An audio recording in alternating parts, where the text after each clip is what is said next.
ಇವತ್ತಂತೂ ಮುಂಜಾನೆ ಎದ್ದ ಕೂಡಲೇ ಫುಲ್ ಟೆನ್ಷನ್ ಅನ್ಸಾಕತ್ತಿತ್ತು ನೋಡ್ರಿ. ಯಾಕಂತಂದ್ರೆ ತನು ಎದ್ದ ಕೂಡಲೇ ಹೊಟ್ಟೆ ನುವ್ಸಾಕತ್ತೈತೆ ಅಂತ ಅಳಕನ ಸ್ಟಾರ್ಟ್ ಮಾಡಿದ್ಲು. ಅಂದ್ರೆ ಪೀರಿಯಡ್ ಟೈಮ್ ಏನು ಇಲ್ಲ ರೀ, ಆದ್ರೂ ಹೊಟ್ಟೆ ನುವ್ಸಾಕತ್ತಿತ್ತು. ಅಂದ್ರೆ ಗ್ಯಾಸ್ಟ್ರಿಕ್ನು ಒಂದೊಂದ್ಸಲ ನುವ್ಸ್ತಾ ಇರ್ತೈತಿ. ಹಂಗಾಗಿ ರಾತ್ರಿ ಸ್ವಲ್ಪ ಖಾರದ ಐಟಮ್ಸ್ ಎಲ್ಲ ತಿಂದಿದ್ದಿಲ್ಲ, ಹಾಗಾಗಿ ಬೆಳಗ್ಗೆ ಎದ್ದ ಕೂಡಲೇ ಹೊಟ್ಟೆ ನುವ್ಸಾಕತ್ತೈತೆ ಅಂತ ಅಳಾಕ ಸ್ಟಾರ್ಟ್ ಮಾಡಿದ್ಲು. ನನಗಂತೂ ಫುಲ್ ಟೆನ್ಷನ್ ಆಗಕತ್ತಿತ್ತು ನೋಡ್ರಿ. ಏನು ಹಾಸ್ಪಿಟ್ಲಿಗೆ ಕರ್ಕೊಂಡು ಹೋಗ್ಬೇಕು, ಏನು ಮಾಡ್ಬೇಕಂತ ಗೊತ್ತಾಗಲ್ಲಾಗಿತ್ತು. ಹಾಗಾಗಿ ಸ್ವಲ್ಪ ರೆಸ್ಟ್ ಮಾಡಮ್ಮ ಅಂಥೇಳಿ ಬಿಸಿನೀರು ಮತ್ತು ಸೋಡಾ, ನಿಂಬೆಹಣ್ಣು ಎಲ್ಲ ಕೊಟ್ಟು ಸ್ವಲ್ಪ ಹೊತ್ತು ಆಕಿನ ಹತ್ರನೇ ಕುಂತಿದ್ದೆ ರೀ. 9 ಗಂಟೆ ಆಗಿತ್ತು. ಇವಾಗ ಜಳಕ ಎಲ್ಲ ಮುಗಿಸ್ಬಿಟ್ಟು ದೇವ್ರಿಗೆ ನಮಸ್ಕಾರ ಮಾಡಿ ರಂಗೋಲಿ ಹಾಕಕ್ಕಂತೀನಿ ನೋಡ್ರಿ. ಮಕ್ಳಿಗೆ ಏನಾದರೂ ಸ್ವಲ್ಪ ಪ್ರಾಬ್ಲಮ್ ಆಗ್ಬಿಟ್ಟಂದ್ರೆ ಫುಲ್ ಟೆನ್ಷನ್ ಆಗಕ್ಕೆ ಸ್ಟಾರ್ಟ್ ಆಗುತ್ತೆ ರೀ. ಎಷ್ಟೋ ತನಕ ನಾನು ರಿಲ್ಯಾಕ್ಸ್ ಮಾಡಮ್ಮ ಅಂತ ಹೇಳಿದ್ರು ಅಳ್ಳಕ್ಕನ ಸ್ಟಾರ್ಟ್ ಮಾಡಿದ್ಲು. ಹಿಂಗೆ ಯಾಕಾಯ್ತಪ್ಪ ಅಂತ ಅನ್ನಕತ್ತಿದ್ದೆ. ಮತ್ತು ಗ್ಯಾಸ್ಟ್ರಿಕ್ಕಿಗೆ ಆಗುತ್ತೆ ಒಂದೊಂದು ಸಲ ಅಂತ ಅಂದ್ಕೊಂಡು ಮತ್ತೆ ದೇವ್ರಿಗೆ ನಮಸ್ಕಾರ ಮಾಡಿಬಿಟ್ಟು ಸ್ವಲ್ಪ ಹೊತ್ತು ಕುಂತಾಗ ಸ್ವಲ್ಪ ಕಮ್ಮಿ ಆಗಕತ್ತೈತಿ ಮಮ್ಮಿ ಅಂತ ಹೇಳಕತ್ತಿದ್ಲು. ಅಂದ್ರೆ ಅದು ಕೆಲವೊಂದು ಸಲ ಆಗ್ತಿರ್ತೈತಿ ರೀ. ಅಂದ್ರೆ ನನಗೂ ಕೆಲವೊಂದು ಸಲ ಆಗ್ತಿರ್ತೈತಿ ಗ್ಯಾಸ್ಟ್ರಿಕ್ ಜಾಸ್ತಿ ಆಗಿದ್ರೆ, ಮತ್ತು ನಾವು ಏನಂತಾರೆ ಕಡ್ಲೆ ಹಿಟ್ಟಿನ ಐಟಮ್ಸ್ ಎಲ್ಲ ತಿಂದಾಗ ಆ ಥರ ಆಗ್ತಿರ್ತೈತಿ. ಅವಾಗ ಸ್ವಲ್ಪ ನಿಂಬೆಹಣ್ಣು ಮತ್ತು ಅಡುಗೆ ಸೋಡಾ ಸ್ವಲ್ಪ ಕುಡಿದು ಬಿಸಿನೀರು ಸ್ವಲ್ಪ ಜಾಸ್ತಿ ಕುಡಿದಾಗ ಅದು ಕಮ್ಮಿ ಆಗುತ್ತೆ ರೀ. ಅಂದ್ರೆ ಒಂದು ಸ್ವಲ್ಪ 1 ಅವರ್ 2 ಅವರ್ ಟೈಮ್ ಬೇಕಾಗುತ್ತೆ, ಸಡನ್ನಾಗಿ ಕಮ್ಮಿ ಆಗಂಗಿಲ್ಲ ರೀ.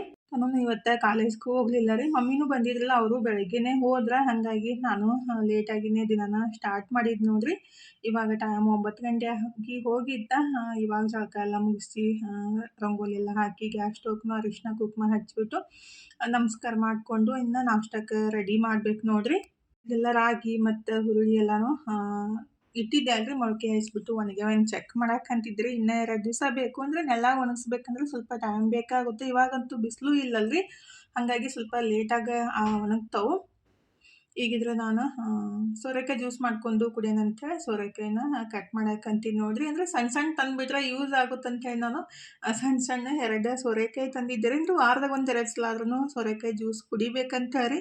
ಅಂದರೆ ಗ್ಯಾಸ್ಟ್ರಿಕ್ ಪ್ರಾಬ್ಲಮ್ ಇದ್ರೆ ಮತ್ತು ಡೈಜೆಷನ್ ಪ್ರಾಬ್ಲಮ್ ಇದ್ರೆ ಹೊಟ್ಟೆನೂ ಬರ್ತಾ ಇರುತ್ತೆ. ಅವಾಗ ಸ್ವಲ್ಪ ಬೆಳಗ್ಗೆ ಎದ್ದ ಕೂಡಲೇ ಜಾಸ್ತಿ ಬಿಸಿನೀರು ಕುಡಿಬೇಕು ಮತ್ತು ಈ ಥರ ಸೋರೆಕಾಯಿ ಜ್ಯೂಸ್ ಅದು ಕುಡಿಬೇಕು. ಆದರೆ ಮಕ್ಕಳು ಮಾತ್ರ ಇಷ್ಟಪಟ್ಟು ಕುಡಿಯೋಂಗೇ ಇಲ್ಲ ರೀ. ತನು ಆಯಿತು ಮನು ಆಯಿತು ಈ ಥರ ಎಲ್ಲ ಜ್ಯೂಸ್ ಮಾಡಿ ಕೊಟ್ಟರೆ ಕುಡಿಯೋಂಗಿಲ್ಲ ರೀ. ನಾನು ಮಾತ್ರ ಎಷ್ಟೇ ಕಷ್ಟ ಆದ್ರೂ ಅದನ್ನ ಮನೆಯೊಳಗೆ ಕಡಿಮೆ ಮಾಡ್ಕೊಳಕ್ಕೆ ಟ್ರೈ ಮಾಡ್ತೀನಿ. ಹಾಗಾಗಿ ಸೋರೆಕಾಯಿ ಜ್ಯೂಸ್ ಮಾಡಿಕೊಂಡು ಕುಡಿದ್ಬಿಟ್ಟು ಇವತ್ತು ನಾಷ್ಟಕ್ಕೆ ಏನೂ ಮಾಡೋಕ್ಕನ ಹೋಗಲಿಲ್ಲ ರೀ. ಪಾರ್ಸಲ್ ಎಲ್ಲ ಕಳ್ಸೋದಿತ್ತು, ಹಾಗಾಗಿ ಪ್ಯಾಕ್ ಮಾಡಕ್ಕಂತೀವಿ ನೋಡ್ರಿ. ಮಕ್ಕಳಿಗೆ ಏನಾದರೂ ಸ್ವಲ್ಪ ತ್ರಾಸು ಅನ್ಸಾಕತ್ತಿಲ್ಲ. ನನಗಂತೂ ಏನು ಮಾಡ್ಬೇಕಂತ ಗೊತ್ತಾಗಂಗಿಲ್ಲ. ಇವತ್ತು ನಾಷ್ಟ ಮಾಡೋಕ್ಕೂ ಒಲ್ಲ ಅಂತ ಅನ್ನಿಸ್ತಾ. ಅಂದರೆ ತನ್ನೂ ಹೊಟ್ಟೆ ನೋವು ಅನ್ನಕತ್ತಿದ್ಲು. ಮತ್ತು ನಂದು ಗುರುವಾರ ಉಪವಾಸ ಇತ್ತು. ಹಾಗಾಗಿ ನಮ್ಮ ಮನೆಯವ್ರಿಗೆ ಏನು ಮಾಡಿಕೊಳ್ರಿ ಅಂತ ಕೇಳಿದ ಕೂಡಲೇ ಬೇಡ ಬರೀ ಚಹಾ ಅಷ್ಟೇ ಮಾಡಿಕೊಡು ಅಂತಂದರು. ಹಾಗಾಗಿ ಚಹಾ ಅವರಿಗೆ ಮಾಡಿಕೊಟ್ಟು ನಾನು ಚಹಾ ಕುಡಿದ್ಬಿಟ್ಟು ಇವಾಗಿದ್ರೆ ಮಧ್ಯಾಹ್ನ ಅಡುಗೆ ಸ್ಟಾರ್ಟ್ ಮಾಡಿದ್ದೀನಿ ನೋಡ್ರಿ. ಇವತ್ತು ಮಧ್ಯಾಹ್ನ ಊಟಕ್ಕಿದ್ರೆ ಪುಂಡಿ ಪಲ್ಯ ಬ್ಯಾಳೆ ಮಾಡಕ್ಕಂತಿದ್ರಿ. ಸಖತ್ತಾಗಿರುತ್ತೆ. ರೊಟ್ಟಿಗಂತೂ ಭಾಳ ಅಂದ್ರೆ ಭಾಳ ಮಸ್ತ್ ಇರುತ್ತೆ ನೋಡ್ರಿ. ಖಡಕ್ ರೊಟ್ಟಿ ಆಗಲಿ ಬಿಸಿ ರೊಟ್ಟಿ ಆಗಲಿ ಸಿಂಪಲ್ಲಾಗಿ ಮಾಡ್ಬೋದು. ಅಂದರೆ ಪುಂಡಿ ಪಲ್ಯ 2-3 ರೀತಿ ಒಳಗೆ ಮಾಡ್ಬೋದು. ಅಂದರೆ ಪುಂಡಿ ಪಲ್ಯ ಚಟ್ನಿ ಮಾಡ್ಬೋದು, ಮತ್ತು ಇದನ್ನ ಜೋಳದ ನುಚ್ಚನೂ ಹಾಕಿ ಮಾಡ್ತೀವಿ ರೀ, ಮತ್ತು ಅಕ್ಕಿ ನುಚ್ಚನೂ ಹಾಕಿಬಿಟ್ಟು ಮಾಡ್ಬೋದು.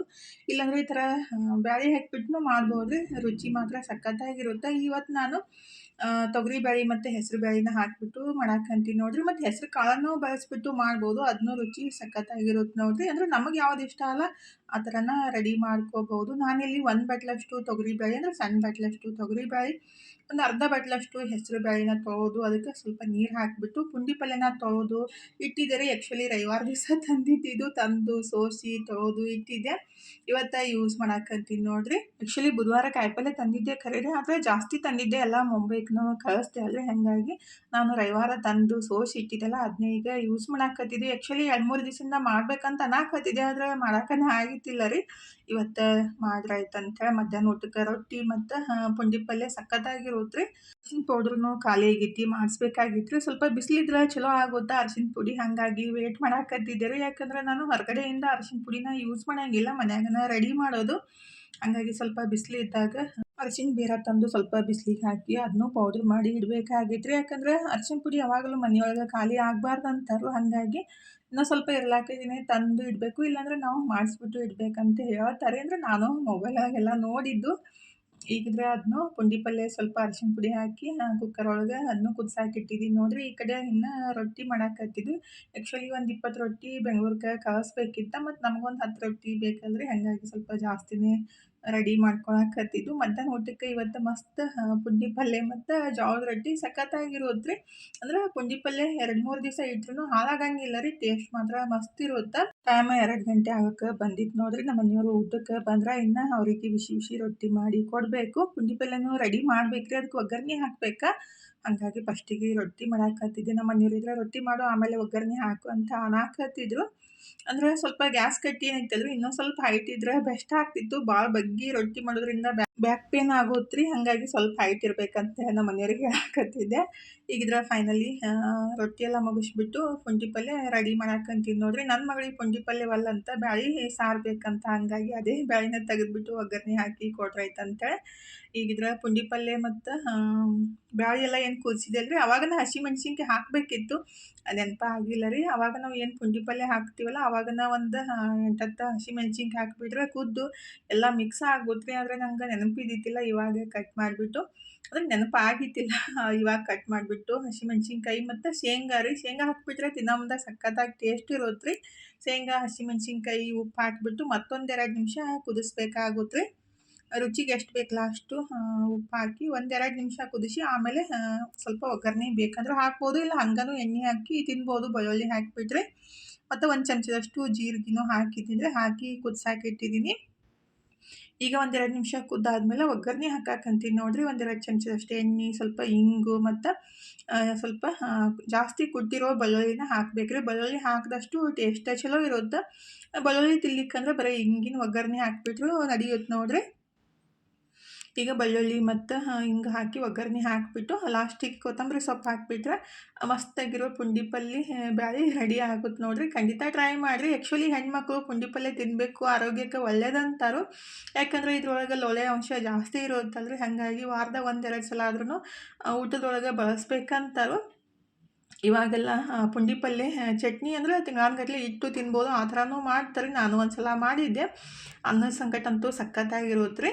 ಇವತ್ತು ಮಧ್ಯಾಹ್ನ ಊಟ ಈ ಥರ ಆಯ್ತು ನೋಡ್ರಿ. ಮಸ್ತ್ ಊಟ ಎಲ್ಲ ಮುಗಿಸ್ಬಿಟ್ಟು ಇನ್ನು ನನ್ನ ಡ್ಯೂಟಿ ಸ್ಟಾರ್ಟ್ ಮಾಡಿದ್ದೀನಿ ನೋಡ್ರಿ. ಶಂಕರಪಾಳ್ಯ ಮತ್ತು ಸ್ವಲ್ಪ ಚೂಡ ಎಲ್ಲ ಮಾಡೋದೈತೆ. ಹಾಗಾಗಿ ಈಗಿದ್ರೆ ನಾನು ಶಂಕರಪಾಳ್ಯ ರೆಸಿಪಿನ ಶೇರ್ ಮಾಡ್ಕೊಳಕ್ಕಂತೀನಿ. ನೀವು ಕೇಳಿದ್ರಿ ಭಾಳ ಜನ, ಹಾಗಾಗಿ ಅಂದ್ರೆ ಆಲ್ರೆಡಿ ಒಂದು ಸಲ ನಾನು ಶೇರ್ ಮಾಡಿದ್ದೀನಿ ರೀ. ಹಾಗಾಗಿ ಇವತ್ತು ಕೇಳಿದ್ರಂತ ಶಂಕರಪಾಳ್ಯ ರೆಸಿಪಿನ ಶೇರ್ ಮಾಡಾಕಂತೀನಿ. ಫಸ್ಟಿಗಿದ್ರೆ ನಾನಿಲ್ಲಿ 1 kg ಮೈದಾ ಹಿಟ್ಟನ್ನು ತೊಗೊಳಕ್ಕಂತೀನಿ ನೋಡ್ರಿ. ಅಂದರೆ ನಾನು 900 ಗ್ರಾಮಷ್ಟು ಮೈದಾ ಹಿಟ್ಟು, 100 ಗ್ರಾಮಷ್ಟು ಚಿರೋಟಿ ರವೆ ಹಾಕಿದ್ದೀನಿ ನೋಡ್ರಿ. ಮಮ್ಮಿ ಬಂದಿದ್ರಲ್ಲ, ಅವ್ರು ಹೇಳಾಕತ್ತಿದ್ರು ಒಂದು ಸ್ವಲ್ಪ ಚಿರೋಟಿ ರವೆ ಹಾಕಿಬಿಟ್ರೆ ಇನ್ನೂ ಚಲೋ ಆಗ್ತಾವೆ ಅಂತೇಳಿ. ಹಾಗಾಗಿ 100 ಗ್ರಾಮಷ್ಟು ಚಿರೋಟಿ ರವೆ ಹಾಕಿದ್ದೀನಿ ರೀ. 1 kg ನಾವು ಹಿಟ್ಟು ತೊಗೊಂಡ್ರೆ ಅಂದರೆ 900 ಗ್ರಾಮಷ್ಟು ಮೈದಾ ಹಿಟ್ಟು, 100 ಗ್ರಾಮಷ್ಟು ಚಿರೋಟಿ ರವೆ ಹಾಕಿಬಿಟ್ರೆ 1 kg ಆಗುತ್ತಲ್ರಿ. ಅದಕ್ಕೆ ನಾನಿಲ್ಲಿ 400 ಗ್ರಾಮಷ್ಟು ಸಕ್ಕರೆನ ಯೂಸ್ ಮಾಡಾಕಂತೀನಿ ನೋಡ್ರಿ. ಆ್ಯಕ್ಚುಲಿ ನಾನು ಅದು ಬುಟ್ಟಿದು ವೇಟ್ ತೆಗ್ದೇ ಇಲ್ಲ.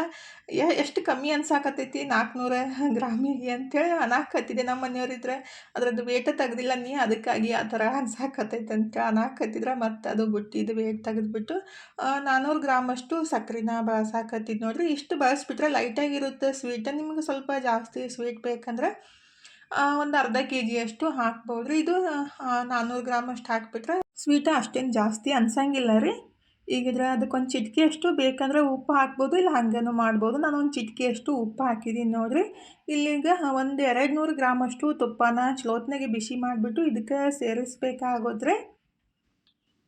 ಈಗಿದ್ರೆ ತುಪ್ಪ ಹಾಕಿ ಚಮಚಲ್ಲೆಲ್ಲ ಚಲೋತ್ನಾಗೆ ಮಿಕ್ಸ್ ಮಾಡ್ಕೋಬೇಕ್ರಿ. ಬಿಸಿ ಇರುತ್ತಲ್ಲ, ಹಾಗಾಗಿ ಫಸ್ಟಿಗೆ ಚಮಚಲ್ಲೇ ಮಿಕ್ಸ್ ಮಾಡಿಕೊಂಡು ಆಮೇಲೆ ಕೈಲೇ ಮಿಕ್ಸ್ ಮಾಡ್ಕೋಬೇಕಾಗೋದ್ರಿ. ಕೈಲಿ ಚಲೋತ್ನಾಗೆ ಮಿಕ್ಸ್ ಮಾಡಿಬಿಟ್ಟು ಈ ಕಡೆ ಸಕ್ಕರೆನ ಅದೇನೈತಲ್ಲ ಮಿಕ್ಸಿ ಮಾಡಿ ತೊಗೋಬೇಕಾಗುತ್ತೆ. ಒಂದು 5-6 ಏಲಕ್ಕಿ ಮತ್ತು ಒಂದು 400 ಗ್ರಾಮಷ್ಟು ಏನು ಸಕ್ಕರೆ ತೊಗೊಂಡಿದ್ದೀವಲ್ರಿ, ಮಿಕ್ಸಿಗೆ ಹಾಕಿ ಪುಡಿ ಮಾಡಿ ತೊಗೋಬೇಕು. ಇಲ್ಲಾಂದ್ರೆ ನೀವು ನೀರೊಳಗೆ ಅಥವಾ ಹಾಲೊಳಗೆ ಕರಗಿಸ್ಬಿಟ್ಟಾದ್ರೂ ಯೂಸ್ ಮಾಡ್ಬೋದು ರೀ. ಈಗಿದ್ರೆ ನಾನು ಅದನ್ನ ಚಲೋತ್ನಾಗ ಕೈಲೇ ಮಿಕ್ಸ್ ಮಾಡಿಬಿಟ್ಟು ಏನು ಸಕ್ಕರೆ ಮತ್ತು ಏಲಕ್ಕಿ ಹಾಕಿ ಪುಡಿ ಮಾಡಿ ಇಟ್ಟಿದ್ದೆ ಅಲ್ರಿ. ಕೆಲವೊಬ್ಬರು ಡಾಲ್ಡಾ ಯೂಸ್ ಮಾಡ್ತೀರೇನ್ರಿ ಅಂತ ಕೇಳ್ತಾರೋ.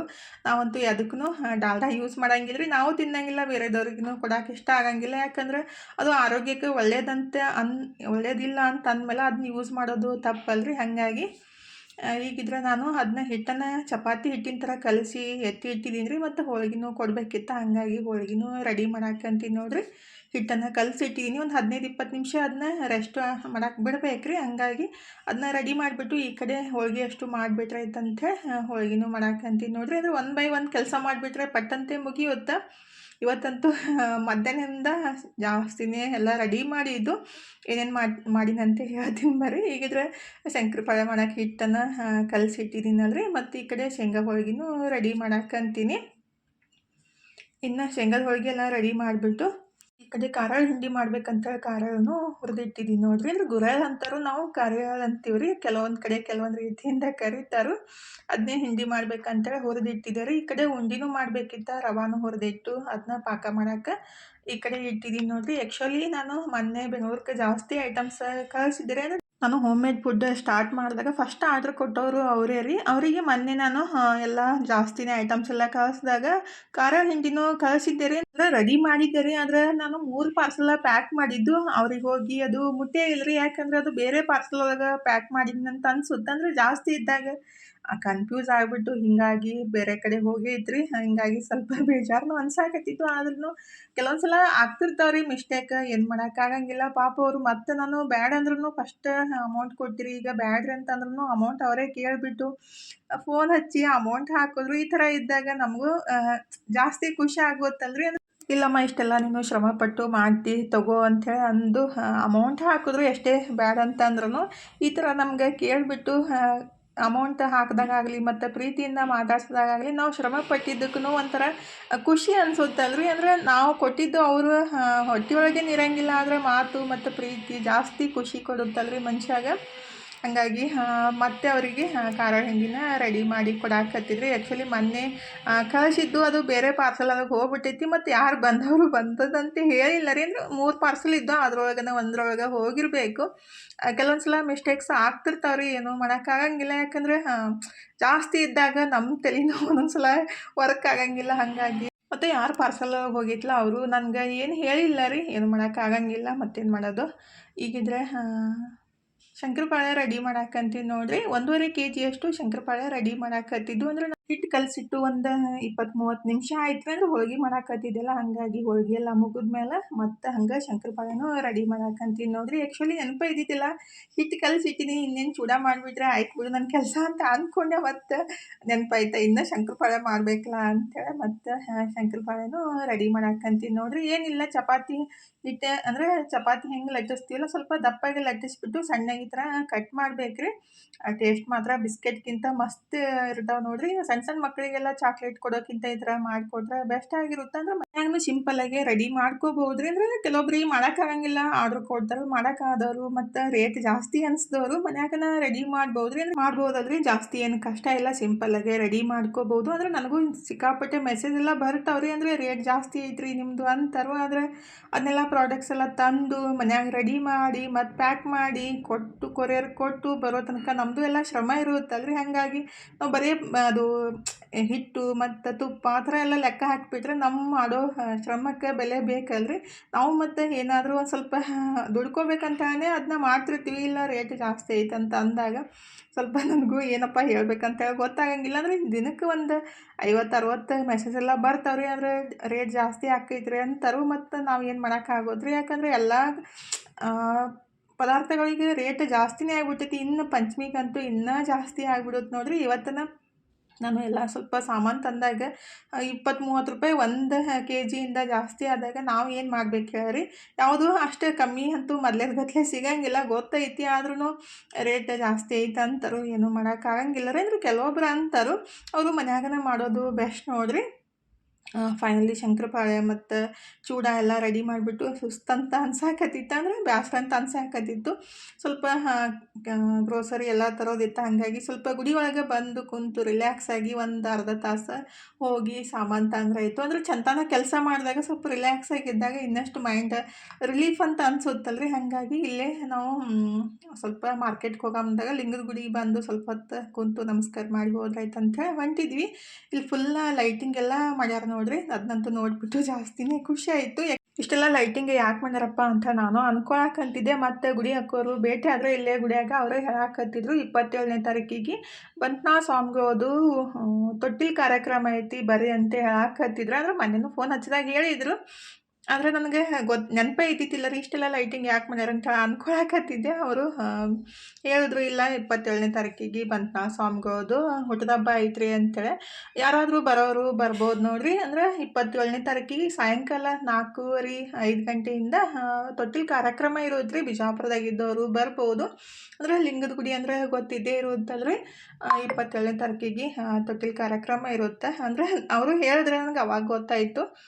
ಈಗಿದ್ರೆ ಫಸ್ಟಿಗೆ ಬಂದುಬಿಟ್ಟು ದೇವರಿಗೆ ನಮಸ್ಕಾರ ಮಾಡಿ ಸ್ವಲ್ಪ ಹೊತ್ತು ಅವ್ರ ಸಂಗಟ್ಟು ಮಾತು ಹೇಳಿಬಿಟ್ಟು ಮನಸ್ಸು ಸ್ವಲ್ಪ ಈ ಥರ ಗುಡಿಯಾಗ ಬಂದು ಕೂತಾಗ ಶಾಂತ ಅನ್ಸುತ್ತೆ ರೀ. ನಾವು ಎಷ್ಟೇ ಕಷ್ಟಪಟ್ಟು ಕೆಲಸ ಮಾಡಿಬಿಟ್ರೂ ಗುಡಿಯಾಗ ಬಂದು ಒಂದು 15-20 ನಿಮಿಷ ಕೂತ್ಬಿಟ್ರೆ ಅದೆಲ್ಲ ಶ್ರಮನೂ ಕಮ್ಮಿ ಆಗುತ್ತೆ ರೀ. ಅಂದರೆ ರಿಲ್ಯಾಕ್ಸ್ ಅಂತ ಅನಿಸುತ್ತಲ್ಲ. ಹಾಗಾಗಿ ಫೈನಲಿ ನಮಸ್ಕಾರ ಮಾಡಿ ಅವ್ರ ಸಂಗಟ್ಟು ಸ್ವಲ್ಪ ಹೊತ್ತು ಮಾತು ಹೇಳಿಬಿಟ್ಟು ಸ್ವಲ್ಪ ಗ್ರೋಸರಿ ಎಲ್ಲ ಬೇಕಾಗಿತ್ತಲ್ರಿ. ಹಾಗಾಗಿ ಇಲ್ಲಿ ಅಂಗಡಿಗೆ ಬಂದಿದ್ದು ನೋಡ್ರಿ. ಎಲ್ಲ ಗ್ರೋಸರಿ ತೊಗೊಂಡ್ಬಿಟ್ಟು ಫೈನಲಿ ಇನ್ನೂ ಮನೆಗೆ ಹೋಗ್ಬೇಕು. ಸ್ವಲ್ಪ ಲೇಟನ ಆಯಿತು. ಅಲ್ಲಿ ಮಾತು ಹೇಳ್ಕೊತ ಕುಂತಾಗ ನಮ್ಮ ಮನೆಯವರಂತೂ ಎಷ್ಟೋ ತನಕ ಕೂಡ್ತಿ ಹೇಳ ಅಂತ ಹೇಳಕ್ಕೆ ಸ್ಟಾರ್ಟ್ ಮಾಡಿಬಿಡ್ತಾರೆ. ನಾವು ಹೆಣ್ಮಕ್ಳು ಹೆಂಗೆ ಗೊತ್ತಂದ್ರೆ ಯಾರಾದರೂ ಸಿಕ್ಬಿಟ್ರೆ ಇನ್ನಷ್ಟು ಮಾತಾಡೋಣ ಇನ್ನಷ್ಟು ಕುಂದ್ರೋಣ ಅಂತ ಅಂತ ಇರ್ತೀವಿ. ಈಗಿದ್ರೆ ಫೈನಲಿ ಅಂಗಡಿಗೆ ಬಂದುಬಿಟ್ಟು ಕಿರಾಣಿ ಸಾಮಾನೆಲ್ಲ ತೊಗೊಂಡು ಇನ್ನು ಮನೆಗೆ ಬಂದೀವಿ ನೋಡ್ರಿ. ಸ್ವಲ್ಪ ಲೇಟನ ಆಗಿತ್ತು. ಅದನ್ನೆಲ್ಲ ಓಪನ್ ಮಾಡಕ್ಕಂದ್ರೆ ರೇಟ್ ಅಂತೂ ಎಲ್ಲನೂ ಜಾಸ್ತಿ ಆಗೈತೆ ನೋಡ್ರಿ. ಚುಮ್ಮರಿದಾಗಲಿ ಎಣ್ಣೆದಾಗಲಿ ಮತ್ತು ಶೇಂಗಾ ಪುಟಾಣಿ ಎಲ್ಲದ್ರ ರೇಟ್ನೂ ಜಾಸ್ತಿ ಆಗೈತೆ ನೋಡ್ರಿ. ಅಂದರೆ ಅದನ್ನೇ ಚೆಕ್ ಮಾಡಕ್ಕಂತಿದೆ ಅದಕ್ಕೆ ಎಷ್ಟೆಷ್ಟು ರೇಟ್ ಹಾಕ್ಯಾರ ಅಂತೇಳಿ. ಕೆಲವೊಂದು ಸಲ ಹಂಗೆ ಇಟ್ಬಿಟ್ಟಿರ್ತೀನಿ, ಕೆಲವೊಂದು ಸಲ ರೇಟ್ ಚೆಕ್ ಮಾಡ್ತಾ ಇರ್ತೀನಿ ರೀ. ಹೆಸ್ರು ಕಾಳು ಮತ್ತು ಮುಕ್ನಿ ಕಾಳು ಅಂತೂ ಜಾಸ್ತಿ ರೇಟ್ ಆಗೈತೆ ರೀ. ಅಂದರೆ ಹೆಸ್ರು ಕಾಳು ಆಗಲಿ ಮತ್ತು ಮುಕ್ನಿ ಕಾಳು ಆಗಲಿ ₹180 ₹185 ಅಂದರೆ ಆ ಥರ ರೇಟ್ ಆಗ್ಬಿಟ್ಟೈತೆ ರೀ. ಅಂದರೆ ಅದು ಸ್ವಲ್ಪ ಕ್ವಾಲಿಟಿ ಮೇಲೆ ಡಿಪೆಂಡ್ ಆಗಿರುತ್ತೆ. ಸ್ವಲ್ಪ ಕ್ವಾಲಿಟಿ ಚಲೋತ್ನಾಗ ಬೇಕಂದ್ರೆ ಸ್ವಲ್ಪ ಅಮೌಂಟ್ನೂ ಜಾಸ್ತಿನೇ ಆಗುತ್ತಲ್ರಿ. ನಾನು ಮಾತ್ರ ಸ್ವಲ್ಪ ಚಲೋ ಇದ್ದಿದ್ದನ್ನೇ ಇಷ್ಟಪಡ್ತೀನಿ. ಯಾಕಂದರೆ ಮತ್ತು ಮನೆಗೆ ತಂದು ಅದನ್ನೆಲ್ಲ ಕ್ಲೀನ್ ಮಾಡೋದು ಹತ್ತಿರ ತಲೆ ಬಿಸಿ ಆದರೆ ಮತ್ತು ಅದು ವೇಸ್ಟ್ ಆಗೋದನ್ನು ತರ್ತೀವಿ. ಸ್ವಲ್ಪ ಚಲೋ ಇದ್ದಿದ್ದನ್ನು ತಂದುಬಿಟ್ರೆ ಕ್ಲೀನ್ ಮಾಡೋದನ್ನು ಹತ್ತಂಗಿಲ್ಲಲ್ರಿ. ಹಾಗಾಗಿ ಫಸ್ಟಿಗಿದ್ರೆ ಎಲ್ಲ ತೆಗೆದ್ಬಿಟ್ಟು ರೇಟ್ ಚೆಕ್ ಮಾಡಕ್ಕಂತಿದೆ. ಎಲ್ಲದರ ರೇಟ್ನೂ ಜಾಸ್ತಿ ಆಗೈತೆ ನೋಡ್ರಿ. ಎಣ್ಣೆದಾಗಲಿ ಶೇಂಗಾದಂತೂ ₹40 ಜಾಸ್ತಿ ಆಗೈತೆ ನೋಡ್ರಿ ಪರ್ ಕೆಜಿಗೆ. ನಮಗೆ ಕೆಲವೊಬ್ರು ಕೇಳ್ತಾರೆ ಏನ್ರಿ ಅಕ್ಕ ಇಷ್ಟು ಜಾಸ್ತಿ ಮಾಡಿರಿ ರೇಟ್ ಅಂತೇಳಿ. ನಾವು ಅದನ್ನ ತಂದು ರೆಡಿ ಮಾಡಿ ಮತ್ತು ನಿಮಗೆ ಕೊಡೋ ತನಕ ಎಷ್ಟೆಲ್ಲ ಅದು ಕೆಲಸ ಇರುತ್ತೆ. ಆದ್ರೂ ಕೆಲವೊಬ್ರು ಆ ಥರ ಕೇಳಿದಾಗ ಏನು ಮಾಡೋಕ್ಕಾಗಂಗಿಲ್ಲ ರೀ. ನಮ್ಮನ್ನು ನಾವು ಮಾಡ್ತಿರ್ತೀವಿ, ಅವರು ಕೆಲಸ ಅವ್ರು ಮಾಡ್ತಿರ್ತಾರೆ ಅಷ್ಟೇ. ಆ್ಯಕ್ಚುಲಿ ಇದು ನಿನ್ನಿದ ಇಡುವ ನೋಡ್ರಿ. ಅಂದರೆ ನನಗೆ ಇವತ್ತು ಲಾಗ್ ಮಾಡೋಕ್ಕನ ಆಗಿಲ್ಲ ರೀ. ಅಂದರೆ ಸ್ವಲ್ಪ ಮಾಡಿದ್ದೆ ಅದು ಸರಿಯಾಗಿ ಇಡುವನೇ ಆಗಿಲ್ಲ. ಅಂದರೆ ಇವತ್ತು ಬೆಳಗ್ಗೆ ಶನಿವಾರ ಬೆಳಗ್ಗೆನೂ ನಾನು ಇಡುವ ಮಾಡಿದ್ದು ಅದು ಯಾವುದೂ ಇಡುವನೇ ಆಗಲ್ಲಾಗೈತಿ. ಏನು ಫೋನ್ ಪ್ರಾಬ್ಲಮ್ಮೋ ಏನೋ ಗೊತ್ತಿಲ್ಲ ರೀ. ಅಂದರೆ ಬೆಳಗ್ಗೆಯಿಂದ ಒಂದು 10 ನಿಮಿಷದ ವಿಡಿಯೋ ಎಲ್ಲ ಮಾಡಿದ್ದು ನೋಡ್ತೀನಿ, ಅದೇ ವಿಡಿಯೋನ ಆಗಿತ್ತಿಲ್ಲ. ಏನು ಮಾಡೋದಪ್ಪ ಅಂತ ಅಂದ್ಕೊಂಡು ಸುಮ್ಮನೆ ಆದೆ ರೀ. ಕೆಲವು ಸಲ ಈ ಥರ ಆದಾಗ ಆ್ಯಕ್ಚುಲಿ ನಿನ್ನೆ ಇದು ಒಂದೇ ಕ್ಲಿಪ್ ಉಳಿದಿತ್ತ. ಪಾರ್ಸಲ್ ಎಲ್ಲ ಕಳ್ಸೋದಿತ್ತು ರೀ. ಮತ್ತು ಬಸ್ಸಿಗೆ ಇಡೋದಿತ್ತ. ಉದ್ರ ಜುನ್ಕ ಹೇಳಿದ್ರು, ಹಾಗಾಗಿ ಉದ್ರ ಜುನ್ಕ ಮಾಡಿದ್ದೆ ನೋಡ್ರಿ. ಎಷ್ಟು ಮಸ್ತ್ ಬಂದೈತಿ. ಮತ್ತು ನಿನ್ನೆ ಮಾಡಿದ ಪುಂಡಿ ಪಲ್ಯ, ಮೊಸರು, ಹೀರೆಕಾಯಿ ಚಟ್ನಿ, ಕಡಕ್ ರೊಟ್ಟಿ. ಇವತ್ತಿನ ಊಟ ಹಿಂಗಾಗಿತ್ತು ನೋಡ್ರಿ. ಅಂದರೆ ಮಸ್ತಾಗಿರುತ್ತೆ ಈ ಥರ ಊಟ ಮಾತ್ರ ಸಖತ್ತಾಗಿರುತ್ತೆ. ಸೌತೆಕಾಯಿ ಮೆಂತ್ಯ ಪಲ್ಯ ಆ ಥರ ಎಲ್ಲ ತೊಗೊಂಡ್ಬಿಟ್ಟು ಊಟ ಮಾಡ್ತಾಯಿದ್ರೆ ರುಚಿ ಮಾತ್ರ ಮಸ್ತಾಗಿರುತ್ತೆ ನೋಡ್ರಿ. ಅಂದರೆ ನಮ್ಮ ಉತ್ತರ ಕರ್ನಾಟಕ ಮಂದಿಗಂತೂ ಈ ಥರ ಊಟನೇ ಜಾಸ್ತಿ ಇಷ್ಟ ಆಗೋದು. ಇವತ್ತಿನ ಲಾಗ್ನು ಇಲ್ಲೇ ಮುಗಿಸೋಣ್ರಿ. ಇವತ್ತಿನ ಲಾಗ್ ಹೆಂಗೆ ಅನಿಸ್ತು ಅಂತೇಳಿ ಕಮೆಂಟ್ ಬಾಕ್ಸ್ ಒಳಗೆ ಹೇಳೋದು ಮರೆಯೋಕೆ ಹೋಗಬೇಡ್ರಿ. ಲಾಗ್ ಇಷ್ಟ ಆಗಿದ್ರೆ ಲೈಕ್ ಮಾಡಿ, ಶೇರ್ ಮಾಡಿ, ಸಬ್ಸ್ಕ್ರೈಬ್ ಮಾಡ್ಕೊಂಡು ಸಪೋರ್ಟ್ ಮಾಡಿರಿ. ಇಷ್ಟು ತನಕ ಲಾಗ್ ನೋಡಿದ್ದಕ್ಕೆ ತಮ್ಮೆಲ್ಲರಿಗೂ ಹೃದಯದ ತುಂಬ ಧನ್ಯವಾದಗಳು ರೀ. ಥ್ಯಾಂಕ್ ಯು ಫಾರ್ ವಾಚಿಂಗ್ ರೀ. ಬಾಯ್ ರೀ. ಮತ್ತೆ ಹೊಸ ಲಾಗ್ ಜೊತೆಗೆ ಸಿಗ್ತೀನಿ ರೀ. Take care.